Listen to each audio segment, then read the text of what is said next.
It's the morning of the living fat fucks. Pitter patter, let's get at her. Yo, just back from the gym, walking my doggy. He's going to be 16 in a few weeks, so I like to make sure he gets his exercise because he doesn't want to be a fat fuck. So, nothing exciting today at the gym. I don't want to kill you guys. We're going to talk about other things today. Tweaked hamstring, so it was hamstring work with a lot of high reps and a lot of stretching. Not very exciting, and I respect your time, and I respect the fact that you guys tune in and watch and comment. So I don't want to waste your time with boring bullshit. You know what I'm saying? Part of my view every morning, folks, when I'm on my walk. I don't just do it to get my steps in and to burn fat. It's my therapy.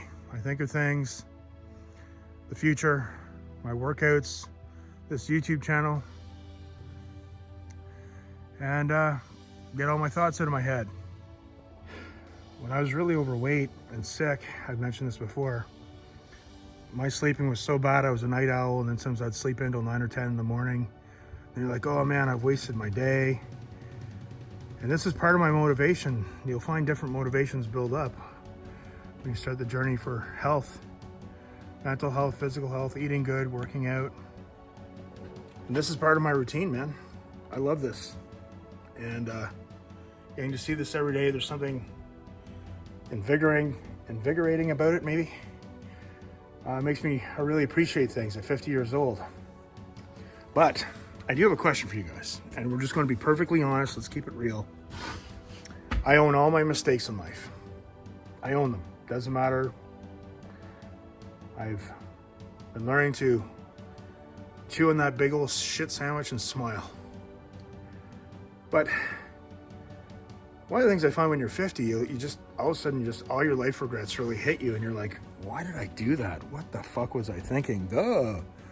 I used to be a really naive person. I used to think, oh, well, this person's my friend, blah, blah, blah. Or, oh, she really does like me because, you know, duh. So I'm going to ask you guys this question, because I know some of you out there have a history with lifting. Probably some of you have been into MMA. I just don't like people. Love my partner, love my family. I care about her family. I have some friends that I do care about, but friends that I don't see every day that we can have our distance and still be friends. My God, look at my face. It's shrinking, man. How do you like people again? I used to be so naive, but now I look at people with suspicion, contempt. Even this morning, I was walking my dog and this guy came down the highway. I always make it a point to stay out of everyone's way, go off to the side of the road when I'm walking. Just had his high beams on. I'm like seeing spots. I'm going, oh my God, did I become type 2 diabetic again? Like, why am I seeing spots? And I felt like, you know, stopping him, pulling him out of the vehicle and giving him the beating of his life. That's silly. But I'm sure some of you guys have that out there. But how do you like people again? You know, one of the things I do like with YouTube, getting comments from people, good, bad. YouTube's cool. I'm not a fan of Facebook. I don't want to read people's bullshit. I stubbed my toe the other day. Not having a good day today. Oh, fuck off. But you guys answer me that. How do you like people? You look back in life, why did I take that on? Why did I get into that person's bullshit? Why did I take on their problems? It just seems like most people, they always have an agenda and they're always up to no good. But I want to kind of have that in my heart and learn to like people again. See, people are driving and they see me with the camera and they're like, huh? But Ryan, gotta catch yourself. That's negative energy. Answer me that, guys.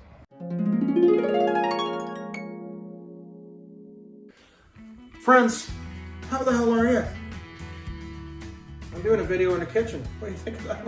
It's your friendly neighborhood old fat bastard here, leader of the old fat bastard army. So I'm getting some requests now from people who want me to do videos about food, nutrition, all that other stuff. Bear with me with the lighting here, folks. Okay, we start getting subscribers and a following. We're going to up the production, keeping things to a minimal here.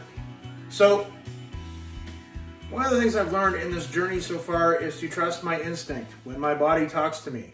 I don't mean like I hear voices in my head. That does happen at times. But, so I got up early. You got to remember, folks, you got fat on your body. You have to learn how to tap into that fat, man. So I got up early. I do everything fasted. We do fasted workouts, my partner and I. Our workouts are fasted. Then we do cardio. Usually for me, it's a high intensity type cardio at the gym. And then I come home, I walk my dog, bring my dog back, then I go on my walk. But it is now 8:46. I've been busy this morning recording videos for YouTube. But now my stomach's starting to give me the growlies. I listen to my body. So for the most part now, I let my body tell me when it's hungry. So I know it's time to break the fast soon. So a couple things on that. Sometimes I'll make a meal. And I don't go by breakfasty foods. If I want to have eggs, I'll eat eggs. If I want to have chicken, if I want to make a steak, hey man, go for it. Let society tell me what I should be eating and what not to eat. No, I'm gonna eat what the hell I want to eat for my body. We're gonna talk about protein powders. Today, we're gonna break the fast with a shake. First thing I gotta tell you guys who aren't in the know, there is a lot of shit out there. A lot of shit products. You know, if you go to certain places I won't mention, where they seem to have protein powder on cheap, a lot of bad shit in some of that stuff, man. Even some of them use like, sawdust. That's fillers, man. You gotta be so careful. If you haven't been in the lifting industry, there's a lot of crap out there. Also, if you have a sensitive stomach, if you're the type of person that you run to the bathroom a lot after you eat, you gotta be very careful with what's out there. A lot of people will go with the cheapest option. So it's usually a really crap, low-end whey protein powder that's not purified. It's not, you're just getting garbage. It's hard on your stomach. If you're running to the bathroom after you eat a meal or after you have a shake, it's your body telling you something. It's like, hey, I don't like this. There's a problem with this. Listen to it. Don't ignore it. So I often tell people, make sure you get a good protein powder. For me, having a sensitive stomach, I'm sensitive to certain dairies. So, any type of dairy, you got to go lactose free. But you will find that there might be particular products that you gravitate to. Maybe you like the taste or whatever. But for protein powders, especially whey protein, I like to look at either hydrolyzed, so it's really pure. They take a lot of the crap out of it. Or isolate. Okay, again, they take a lot, it's more pure, take a lot of crap out of it. Right now, I am using protein by Protein Source. My partner, she likes, there's another brand that she really likes, which is quite good, but I'm not going to give them a free plug here, man. No, you want the old fat bastard to give you a plug? You're going to pay, and pay dearly. So I use Protein Source. Right now, it is a whey isolate. This is the chocolate ice cream flavor. Again, sorry guys, one of the things that got me on board here, when I was, really fat, is my eyesight has really declined when it comes to reading the past few years. It's like, hey. So in one scoop, I got 110 calories. I get 25 grams of protein. So again, if you get a crappy brand, there's a lot of federal cases in the States of a lot of companies using what's called amino spiking. It's a long process. It's a long way of explaining it, but they were trying to get around what's called the nitrogen testing, falsifying what's in their product. So instead of getting really 25 grams of protein, sometimes you're getting like 4. Big shitstorm about that, probably about 10 years ago now. Be careful what you buy. Don't always go with the cheapest option. Your body is worth a few extra bucks. So we have Protein Source. So this is fairly local. Maybe at some point I'll post where you can get it, but I use Protein Source right now. So I'm gonna have 1 scoop of this. Now, for blending, we have a Ninja, okay? But the problem is using a Ninja for a protein shake, especially if you add a little bit of like peanut butter or something, it's a lot of work having to wash it and clean it. And if you're on top of your food prep, you're already gonna have a lot of dishes to do. So we have, I think it's called the Magic Bullet. I thought that was a sex toy. But yeah, it's a Magic Bullet. Sorry, Magic Bullet Company. I thought it was something else we were talking about. So, one of the things I like adding is only peanuts with the sea salt from Kraft. But as you get into this, you have to be calorically aware of what you're doing. In the beginning, it's good to be aware of calories, but don't take on too much. Just start making the right steps in the right direction. But you will get to a point where you have to start tracking things, okay? So I use an app on my phone, video on that later. But if we look here, in 1 tablespoon of just only peanut butter with the sea salt, which tastes great in a shake, by the way, there's 90 calories. If we go over to the, like a peanut butter powder, which is nice in a shake too. Sorry, folks. I'm just keeping it real, man. I'm 50. Okay. So, there's 60 calories. No, that's in 2.5 tablespoons. So there's 6. So there's probably about less than 30 calories in a tablespoon of this. So if you think by the week, a friend of mine who's a national level bodybuilder, great physique, he taught me years ago, he said, you don't always just look at things in that moment. Look at things from the long term. So if you eliminate 60 calories by going from peanut butter to peanut butter powder, well, that's going to add up in a week. That'll be hundreds of less calories in a month, thousands of less calories in a year. That was a concept I never really thought of. So we're going to add a scoop of this, or it's been a long fast. I might just add a little bit of this. I got to get this used up. One thing I got to tell you guys about this natural peanut butter stuff, it's greasy as hell. Like, look at that. Like, look at that. The label's falling off.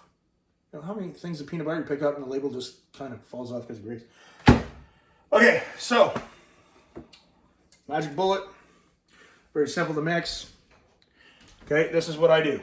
I like mine to have more of a thick, milk-shaky type constitution or viscosity. I don't know. I'm not big on fancy words anymore. Okay, I got a 50-year-old brain. It's got concussions and all that stuff. But here, this is what we're going to do.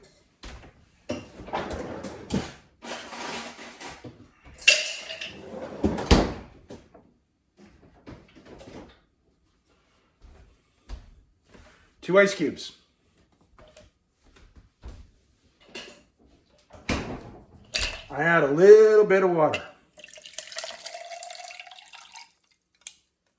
Okay, because the ice cubes break down too. Now, a little bit of macadamia nut oil. Okay, get some good fats with this. I don't know how necessary it is, but I like it. It tastes good in a shake. Like a teaspoon. Okay. I think Dave Palumbo owns the market on that now. Okay. I'm going to add about a tablespoon. I'll have to eye this because this is almost done, so we want to use this up. We don't like wasting food, and that's another thing when you get into food prep. You don't like wasting food. So I'm going to try and add just about a teaspoon. Yep. Get that used up, and then we are going to be permanently over to the peanut butter powder to save the calories. 1 full level scoop, okay? Sometimes I'll see a lot of kids over the years, they'll buy their protein powder and they'll be like putting 3 scoops in it. It's like, dude, you're like peeing the rest of that out, man. There's studies done, the most elite athlete in the world. So if you took Mr. Olympia, whoever, I don't even know who won it this year, the body can only absorb truly at the highest level 30 grams of protein. So protein costs money. So don't just be throwing double scoops of it in. Don't do that. 1 scoop, man. That's all you need. Screw the top on here. And the magic bullet that I thought was a sex toy, but it's not.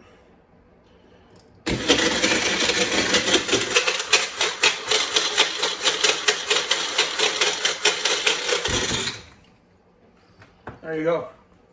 And it tastes good. Okay, like really good. So for now, I am using Protein Source. Again, it's a local company. Hopefully we'll have some information out on where people can get it if you want to try it online.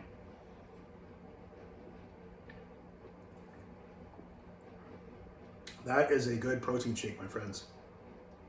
And it doesn't have that weird aftertaste that a lot of brands do. So that is probably often will be our first meal. As I said, my partner, she has a brand that she likes that I'm not going to mention. Okay? But, you'll kind of find what's right for you, but go by how you feel. Listen to your body. Your body tries to talk to you. It says, hey, fat bastard, don't feed me this shit anymore. I feel like shit. We're dying over here. So find one that works for you, preferably a higher end one, hydrolyzed or an isolate. If you're really good with money or you want to be thrifty, which I am the king of thriftness. I've learned to be in life. But, because hey, the money's better in your pocket than someone else's. But you know, a lot of places they'll have sales. Buy one, get 50% off. Black Friday is like tomorrow. Okay? So there's going to be sales like that. Watch out for the sales. Use coupons. Collect points. Always great. But that often, not always, sometimes I'll just go right to a meal, but that often is what I do to break my fast in the morning. And again, you got fat on your body. We don't have carbs in the morning, even after a hard workout. Maybe after a hard leg workout, especially if squatting is involved, I'll have a little bit of carbs, and you know, I'm very careful with that. We'll talk about that more. Remember, guys, I have experience in this, even though I was a fat fuck earlier this year. I know what to do. I know what I'm doing, but you have to move in a process. You can't take on too much, or else you'll fall off the wagon. Okay? People just freak out. They're like, I can't do this anymore. And you know, if need be, one cheat meal a week, or maybe one cheat meal every 2 weeks, depending on how my body feels. I'm very intuitive with my body. If we're dieting and we're exercising, pushing the body, sometimes that little cheat meal is good, because then you're telling your thyroid, okay, wait, we're not starving here, because you're reducing calories and you're doing more work.